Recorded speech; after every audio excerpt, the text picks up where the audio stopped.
Նոյեմբերի 20-ից 30-ը պաստառների նշված տեսականին ձեռք բերեք իդեալ համակարգից, մեկ հատը սկսած ընդամենը 690 դրամից։ Սև ուրբաթ, ուրեմն իդեալ։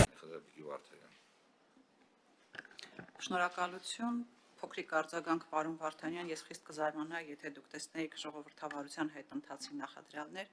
որովհետև կարծես թե բոլոր իշխանությունները ձեզ համար խոսքը հենց անձամբ ձեզ չէ, այլ ձեր իշխանության համար ավտորիտար ռեժիմներ էին, բայց ձեր իշխանությունը ժողովրդավարության բաստիոն, ինչպես բազմիցս անգամ նշել են ձեր տարբեր падգամավորները, բայց մենք ապրում ենք Հայաստանում, մենք ամեն օր շփվում ենք ձեր ժողովրդավարության հետ եւ շատ լավ տեսնում ենք այդ ժողովրդավարության հետևանքները։ Հիմա գալով հայտարարության, այո, հայտարարության տեքստը հայտարարությունը հնարավորություն է տալիս լսումներ անցկացնել եւ ես նաեւ նշեցի, որ թեև ես այնքան միամիտ չեմ, որ կարծեմ, որ դուք կողմ կլինեիք կամ կընդունեիք հայտարարության մեջ նշած ձևակերպումները, բայց միևնույն ժամանակ հոգու խորքում ուզում եի հավատալ, որ լինելով Հայաստանի Հանրապետության քաղաքացիներ, դուք չէիք կարող անտեսել եւ անմասն մնալ այն բռնաճնշումներից, որ տեղի ունենում Հայաստանի Հանրապետության քաղաքացիների նկատմամբ, իսկ դրանք կան եւ գիտեք մենակ հերքելով դրանք չեն վերանալու։ Հիմա անդրադառնալով ելույթների ընթացքում որոշ արված դիտարկումներին, պարոն Տիկին Քլոյան, Տիկին Հակոբյան, հատուկ ձեզ համար ելի ուզում եմ կրկնել ձեր քաղաքական ղեկավարի արտահայտությունը, որ նա արել է 2013 թվականին, որևէ քաղաքական բանտարկյալ առանձին քաղաքական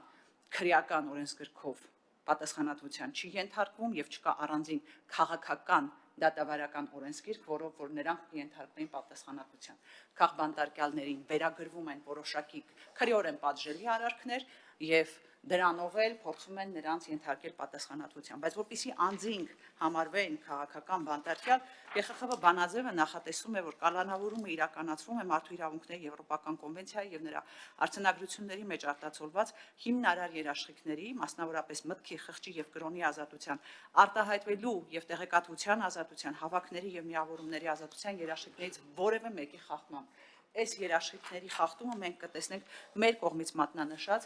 քաղբանտարկյալներին վերաբերող բոլոր քրեական գործերով։ Դուք ասում եք, որ կոռուպցիայի մեջ են մեղադրվում, բա կոռուպցիայի մեջ մեղադրվողները պատասխանատվության չենթարկվեն եւ այլն, այստեղ շատ կարեւոր է տարբերակված մոտեցումը։ Այսինքն ինչպես է լինում, որ մեկին բերման ենթարկելու համար մի ամբողջ զորք է ուղարկվում եւ ցուցադրաբար պարկեցնում են գետնին, հետո բերման են ենթարկում, մյուսի պարագայում պարզապես իրապահ մարմինները ծանոթագիր են ուղարկում եւ այսպես շատ բան քաղաքավարի կամ ինչպես կասեր դասականը կուլտուրական ձևով իրականացնում են այդ ամբողջ վարույթը։ Գիտեք, խոսում եք հրահանգի մասին, որ նախորդ իշխանությունների ժամանակ հրահանգով էին քաղբանտարկյալներ լինում եւ այլն։ Ժողովուրդ, ով դուք հրահանգի մասին մի խոսացեք։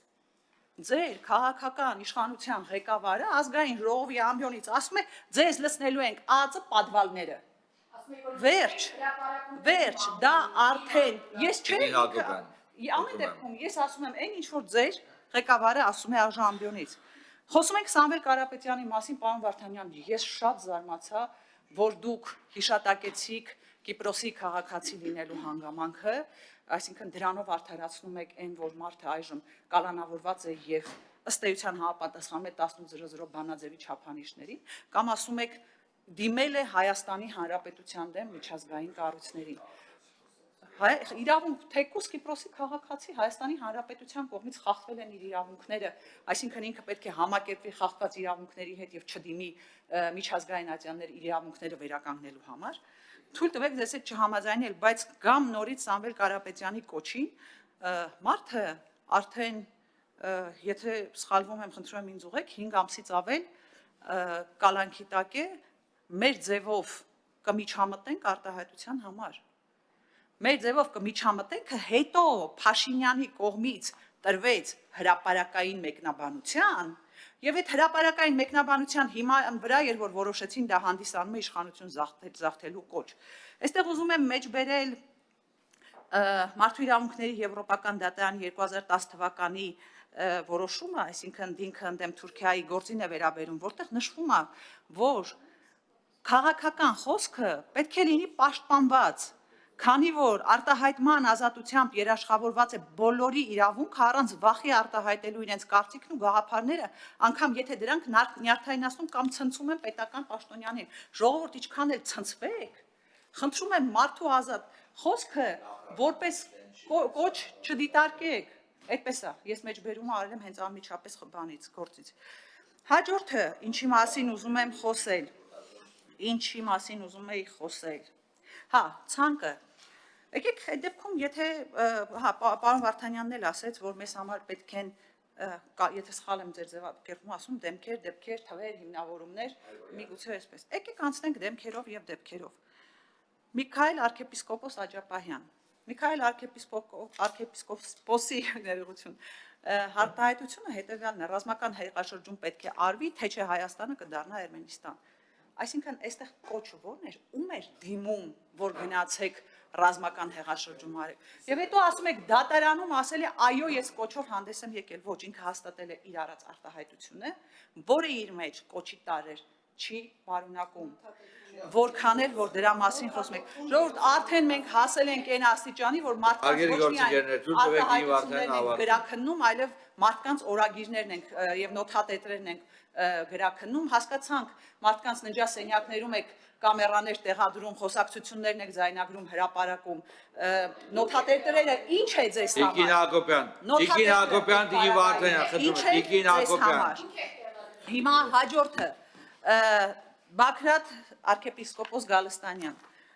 մեղսագրվել է մի արարք, կհիշեք այս գործը ոնց սկսվեց։ Հրապարակվեց մի պլան ու այսպես բան ահասարսուր տեքստերով ժողովուրդ ձեզ պատրաստվում էին ահաբեկչության ենթարկվել եւ այլն, հետո այդ պլանը գրաքննվեց, հասկացա, որ դա ընդհանրապես նախորդ տարվա մասին էր եւ անհնազանդության ակցիաներին էր վերաբերում գործողությունները, մեկ էլ հրապարակվեց մի ձայնագրություն։ Ձայնագրությունները կտրած կպցրած եւ դատախազը ազգային ժողովի ամբիոնից ներկայացնում է այդ ընդհանուր մտքից կտրված արտահայտությունները եւ ասում ժողովուրդ ձեզ գյուլելու էին։ Հետո արդեն փաստաբանների կողմից ամբողջական հրապարակված ձայնագրություններից տեսնում ենք, որ խոսքը բոլորովին այլ բանի մասին էր։ Շարունակեմ այնուհետև ուրեմն մնացած բոլոր ներողություն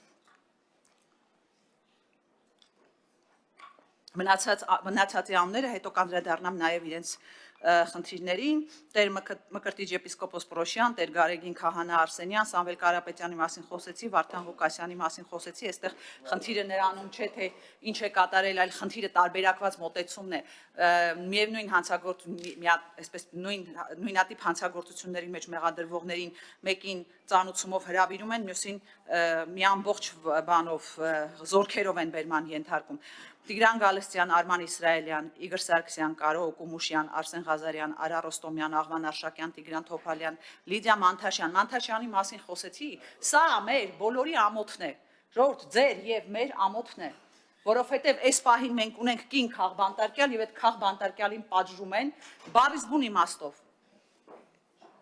Դավիթ Գալստյան, Հրայր Հակոբյան, Արմեն Ալեքսանյան, Օվսես Շարբաթյան, Միհրան Մախսուդյան, Հայկ Շահնազարյան, Դավիթ Համբարձումյան, Գևորգ Ներսիսյան, Համբարձում Ներսիսյան, Հերիկ Գասպարյան, Արթուր Սարգսյան, Գևորգ Ղուկասյան, Սեթրակ Խաչատրյան, Տիգրան Ավագյան, Կարուշ Հովեյան, Անդրանիկ Չամիչյան, Տիգրան Թոփալյան, Գարիկ Գալեյան, Նարեկ Սամսոնյան, Վազգեն Սաղաթելյան, մի փոքր կանգնեմ այս գործի վրա։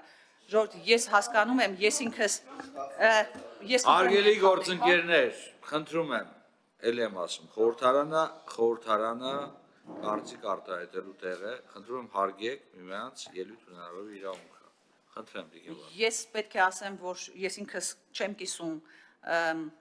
տարբեր տեսակի արտահայտությունները, որոնք դուրս են ընդհանրապես քաղաքական խոսույթի շրջանակներից, բայց լինելով իրավաբան ինձ համար ուղղակի աբսուրդ է, որ խուլիգանություն կարող է վերագրվել մարդկանց խուլիգանության հոդվածով կարող են փորձել պատասխանատվության ենթարկել մի արարքի համար, որը որ ըստ էության քրեաիրավական տարեր իր մեջ չի պարունակում։ Այստեղ բացառապես քաղաքացիաիրավական հարաբերություն է եւ քաղաքացիաիրավական հարաբերության հիման վրա քրեական գործ կարել, քրեական գործ կարելու հիման վրա հերիք չի մի հատ էլ անձանց, ելի այսպես ցուցադրաբար կալանավորել, սա ոչ այլ ինչ է, քան անձին քաղբանտարկել ճանաչելու համար բավարար չափանիշ։ Այնուհետև Վահագն Չախալյան, Միքայել Արզումանյան, Արսեն Ղազարյան, Արա Խուրշուդյան, Ռոբերտ Նազարյան, Հերիկ Գևորգյան, Հայկ Սարոյան, Ռոբերտ Ստեփանյան, Գրիգոր Սարգսյան, Ռաֆիկ Հակոբյան, Արմեն Բադեյան, Նարեկ Ղուկասյան, Կարեն Հովեյան, Հովանես Միդոյան, Հայկ Էլվակյան, Կարուշ Հովեյան, Գուրգեն Ամիրյան, Արմեն Գրիգորյան, Աղավարդ Համբարյան, Արա Ավետիսյան, Լևոն Սուքիասյան, Արեն Մարտիրոսյան, Աշոտ Պետրոսյան, Արթուր Մեսրոպյան, Սեդրակ Սահակյան, Տիգրան Ավակյան, Գևորգ Ավակյան, Ալեքսանդր Կոչուբաև, Ռուբեն Մխիթարյան, թողներ են ինձ այն մարդիկ ում անունները չհիշատակեցի կամ միգուցե բաց եմ թողել։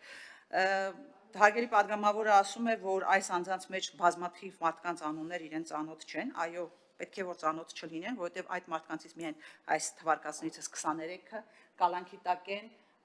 անհնազանդության ակցիաների մասնակցելու համար, որոնց անմիջապես այսպես կպցվեց բանը մասսայական անկարգություն, զանգվածային անկարգություններ, այո, մասսայական անկարգություններին մասնակցելու հանցակազմը։ Բայց մարդիկ իրացնում էին Մարդու իրավունքների Եվրոպական կոնվենցիայով նախատեսված հավաքների ազատության իրենց իրավունքը։ Բայց հիմա ոնց չասես, որ այս մարդիկ 1900 չափանիշների համաձայն հանդիսանում են քաղաքական բանտարկյալներ։ Ասում են պատիժը պետք է Տիկին Հակոբյան չէ, դա եք մատնանշում, որ եթե անհամաչափ Չէ, առավելագույնի մասին էստեղ չի խոսքը գնում, այն խոսքը վերաբերում է մի վարքյան կալանավորման ժամկետը, այստեղ պատժի մասին չի ընդհանրապես խոսքը, այլ ընդհանրապես կալանավորման ժամկետը կամ պայմանները ակնհայտորեն անհամաչափ են արարքին։ Հիմա որ այս մենք տեսնում ենք, 2 ամիսը մեկ, 3 ամիսը մեկ կալանքները երկարացնում են, այդ թվում նաև Լիզիա Մանթաշյանի կալանքը երկարացվեց, համաչափ է այդ կալանքի երկարացումը իր կողմից կատարած արարքին կամ պատժին Միքայել Սրբազանի համար նշանակվեց դատարանի կողմից ազատազրկում 2 տարի ժամկետով։ Մենք նայում ենք միևնույն դատարանի նմանատիպ գործերով կայացրած որոշումները, դատավճիռները եւ նայում ենք միևնույն ծանրության այլ հանցակազմերով որոշումներ եւ տեսնում ենք, որ այնտեղ ազատազրկման հետ կապված պատիժներ չեն նշանակվում։ Գալով էլի Միքայել arczepiskopos Աջապահյանին պետք է նշեմ, որ հարգելի հայրենակիցներ, ձեզ եմ ուզում հիշեցնել, որ Միքայել arczepiskopos Աջապահյանը հայտարարություն արել էր դեռևս 2023 թվականին, այնուհետև դատախազությունը գտել էր, որ այդ հայտարարությունը իր մեջ հանցակազմ չի պարունակում, մեկ էլ հետո անցնում է մի որոշ ժամանակ եւ որոշեցին, որ սա այլևս կոչ է իր մեջ պարունակում։ Հետևաբար այստեղ քաղաքական հետապնդում արկա է։ Իմ կողմից թվարկված 64 եւ ավելի քաղաքացիների նկատմամբ քրեական հետապնդում է իրականացվում։ Այս քաղաքացիներից գրեթե 40-ն է, որ գտնվում են կալանքի տակ։ Ուզում եմ հատուկ ընդգծել նաև Ալեքսանդր Կոչուբաևին եւ Ռուբեն Մխիթարյանին, վերջիններս իրավապաշտպան համայնքի ներկայացուցիչներ են հանդիսանում։ Այո, մենք կարող ենք չկիսել Ալեքսանդր Կոչուբաևի արտահայտման ձևը, բայց կալանավորման ձևը, բերման ենթարկելու եւ կալանավորման ձևը դա ուղղակի խայտառակություն էր։ Ուղղակի խայտառակություն։ Ինչ էր անելու, Կոչուբաևին, եթե այդ տարբերակով բերման չենթարկեին, ինչ էր անելու, գրառման մեջ ստորակետ էր ավելացնելու, հա։ Դա վերաբերմունքն է, հասկանում եք, դա ցույց է տալիս, թե ինչպես է իրավապահ համակարգը վերաբերում բոլոր այն գործերին, որտեղ կան քաղաքական ենթատեքստեր։ Հիմա նույնը վերաբերում է Ռուբեն Մխիթարյանին։ Ակցիայի ընթացքում մենք բոլորս տեսնում ենք ձեռքերը պարզած փորձում եմ հանդարտեցնել, քննչական կոմիտեն ասում է դրանից առաջ մենք ուրիշ բան էինք նկատել, ինչ էր անում, ասեղով ծակում էր ոստիկաններին, այդ մենք չնկատեցինք դա։ Հասկանում եք, նույնիսկ հիմնավորումները զավեշտի են վերածվում։ Ես շատ երկար կարող եմ խոսել այս գործերի մասին, ես շատ երկար կարող եմ նրանցից յուրաքանչյուրով մատնանշել են հիմքերը, որոնք 1900 բանաձևի համաձայն կարող են դիտարկվել որպես քաղբանտարկյալ ճանաչելու բավարար չափանիշներ, բայց ուզում եմ կրկին վերադառնալ 13-011 զեկույցին, որի մասին խոսեցի հենց հայտարարությունը ներկայացնելու ժամանակ։ Մենք անձի վերաբերյալ քաղբանտարկյալ լինելու վերաբերյալ հայտարարությունը հերքելու պարտականությունը ընկնում է պետության վրա, իդեմս իր իշխանությունների, այսինքն մարդը ինքը պարտավոր չէ ապացուցել, որ ինքը հանդիսանում է քաղբանտարկյալ։ Ախր չմանիպուլացնենք, էլ խոսքը վերաբերում է կառույցում, ՄԻԵԴ-ում, ԵԽՎ-ում եւ այլն, այնտեղ այո, Պետության վրա է դրված Չէ, պարտադիր։ այդպիսի սահմանափակում չի նախատեսում Բայց որ զեկույցը։ օրինակ- Չէ, զեկույցը այդպիսի սահմանափակում չի Այդ նախատեսում։ զեկույցը ԵԽԽՎ զեկույցը, իրանց համար է, այդ զեկույցը չես կարող Զեկույցի վերստում հիման պահես։ վրա եւ որ ընդունվել է 19:00 բանաձևը։ Եվ այսինքն ելնելով այս զեկույցի ձևակերպումներից է որ 19:00 բանաձևը նախատեսել է այդ ձևակերպումները։ Եվ վերջում ունեզրկումից խոսում է մի իշխանության ներկայացուցիչ, որը այսօր հեծի նկատմամբ չգիտեմ ինչ է իրականացնում։ Ես պիտի ասեմ Տիկին Վարդանյան, Այնուհետև գոնե էդի մի ասեք, գոնե դա մի ասեք։ Թույլ տվեք շարունակեմ։ Գիտեք, խոսում եք նախկին իշխանությունների ժամանակ տեղի ունեցած բոլոր ձեր կողմից նշվող խնդիրների, բռնաճնշումների եւ մնացած այլ չգիտեմ ձևակերպումները նույնիսկ չեմ ուզում հիշել, խնդրում եմ մի ստիպեք մեզ հիշել, վերհիշել եւ հիշատակել ձեր իշխանության օրոք տեղի ունեցած ողբերգությունները, որոնք որ տեղի են ունեցել Հայաստանի Հանրապետության, Արցախի մեր հայրենակիցների հետ, ել չեմ խոսում արդեն այն կորուստների մասին, որ մենք ունեցել ենք։ Այսքանը խնդրում եմ քվեարկության չդնել հարցը, քանի որ առաջիկա լսումների արդյունքում կներկայացվի հայտարարության լրամշակված տեքստը։ Շնորհակալ եմ։ Այստեղ մի հատ փոքր ստոպ։ Մենք ոնց են կարողանում դնել սա եզրափակ ջերություն։ Շատ բարի։ Բայց մենք վերադառնում ենք, չէ, բայց քննարկումից հետո նախագիծը պետք է ավարտվի քվեարկությամբ։ Չէ, 2 ամսյա ժամկետն է գործում։ Շատ բարի։ Արցի քննարկումը հեղինակի առաջարկով արձանագրենք հետաձգվեց 2 ամիս ժամկետով։ Փոքրիկ լսումները կազմակերպեցին, շնորհակալություն բոլորին, մենք ունենք եւս 3 հարց, եւ ես առաջարկում եմ առնվազն Ժորժ ջան, գոնե 5 րոպե ընդմիջում, էլի 5 րոպեից վերա 7 րոպե։